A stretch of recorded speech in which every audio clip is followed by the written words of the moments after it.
আমার সত্যি কিছু বলার নেই। আমি খুবই ব্যক্তিগতভাবে খুবই কষ্ট পেয়েছি, কিন্তু কষ্ট ভুলে গিয়ে বাকিটা একই রকম আছে, সবটা একই রকম আছে, এইটা ভেবে নিয়েই চলতে হবে। এবং নীতিনৈতিকতার কথা বলে কোনো দল ছেড়ে বসে যাওয়া যেতে পারে, কোনো দল ছেড়ে অন্য দলে কি করে যাওয়া যেতে পারে, এটা আমার হিসাবের বাইরে।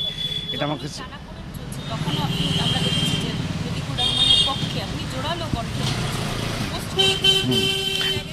আমি আমি এখনও বলছি প্রতিকূল প্রয়োজনীয় ছিল। প্রতিকূল নিজেকে অপ্রয়োজনীয় করে তুললো। প্রতিকূলকে তো পার্টি বা মানুষ অপ্রয়োজনীয় করে তোলেনি, প্রতিকূল নিজেকে নিজে অপ্রয়োজনীয় করে তুললো। আজকে যখন এতগুলো কথা ওপেনলি নানান প্ল্যাটফর্মে বলছে, আমার মনে হচ্ছে আমার বাড়ির কষ্টের কথা আমি বাইরে গিয়ে পাড়ার কাকুর কাছে চেঁচিয়ে চেঁচিয়ে তো বলবো না, সেটা সলভ করার চেষ্টা করব, কিংবা চুপ করে থাকবো। অন্য দলে যাওয়াটা তো কোনো সলিউশন হতে পারে না। আপনার কি মনে হয় যে কথাগুলো বলছে সেই কথাগুলো প্রতিক্রিয়া জাস্টিফাইড আনজাস্টিফাইড?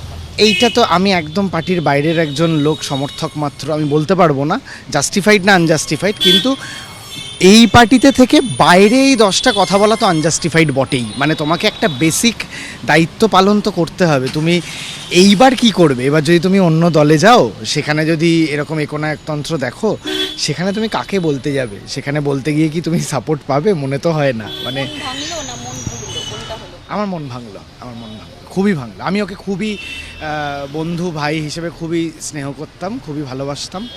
হয়তো ব্যক্তিগতভাবে দেখা হলেও কথা বলবো একই রকমভাবে, কিন্তু ও যে রাজনৈতিক দলে যাবে, আমি তো সেই দলের সমর্থক হতে পারবো না।